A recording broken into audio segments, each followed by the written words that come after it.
region. On February 6th to 7th, due to Ukrainian UAV attacks, 3 people were injured, 1 of them died. On February 10th, the AFU attacked a funeral procession in the village of Skelki, Vasilievsky municipal district.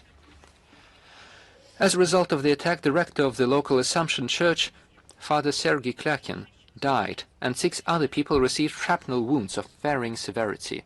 Kursk region. On February 7th, as a result of a fire caused by the fall of an AFU drone on the territory of a private house in the village of Verkhny Lyubash, a man died and 3 people were injured, including a 13-year-old girl. On February 10th, following AFU drone strikes on cars in the area of the village of Yemkovo and the village of Krasny Polyana, 3 civilians, including a 16-year-old teenager, were injured.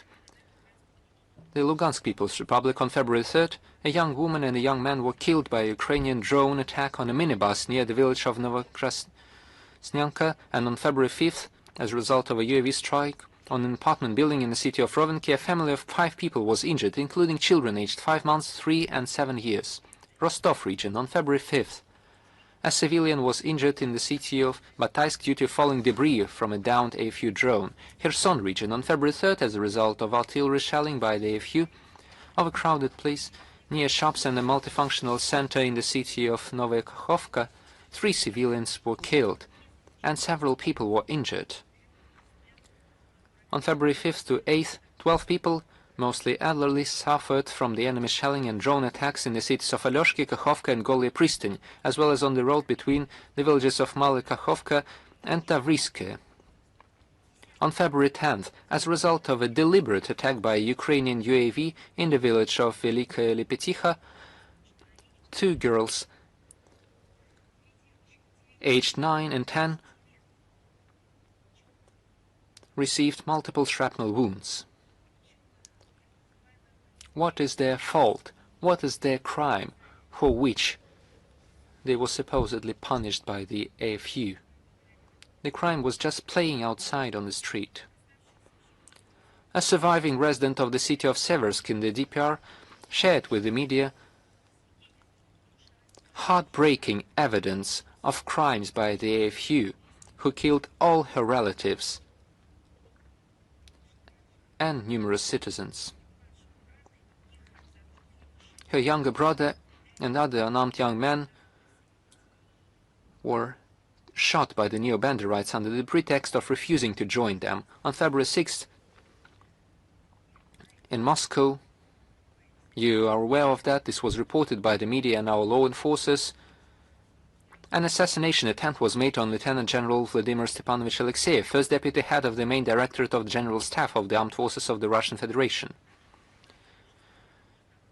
who headed our country's delegation at the trilateral peace talks in Abu Dhabi. It is noteworthy that the day before, Zelensky in his TV address announced the coordination, this is a quote, of new such operations on our territory with the recently appointed head of the SBU, Evgeny Khmara, who recently got his hand in committing such attacks in Russia. This terrorist attack once again confirmed the focus of the Zelensky regime on constant provocations aimed at disrupting the negotiation process on the settlement, which was supposedly meant to end the conflict and settle it. Apparently, Kyiv is ready to do anything to try to prevent the achievement of a just peace.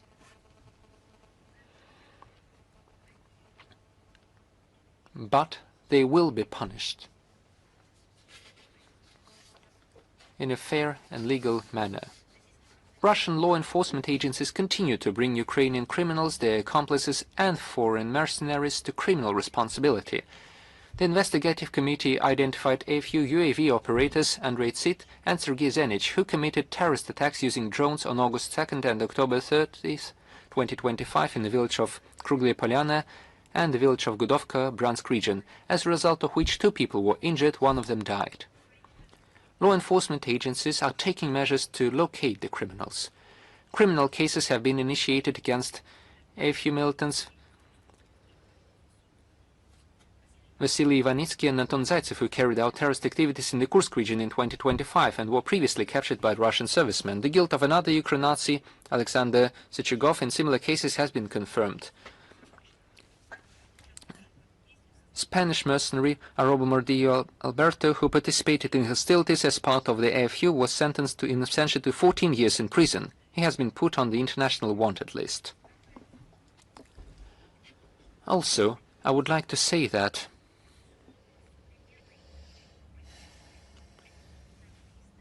they have modern and historical sources of support.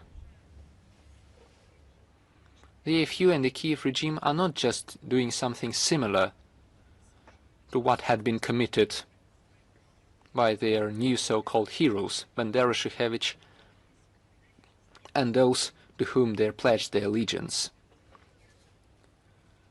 We are talking about the direct historical links, direct historical connotations taking root in the crimes of World War II.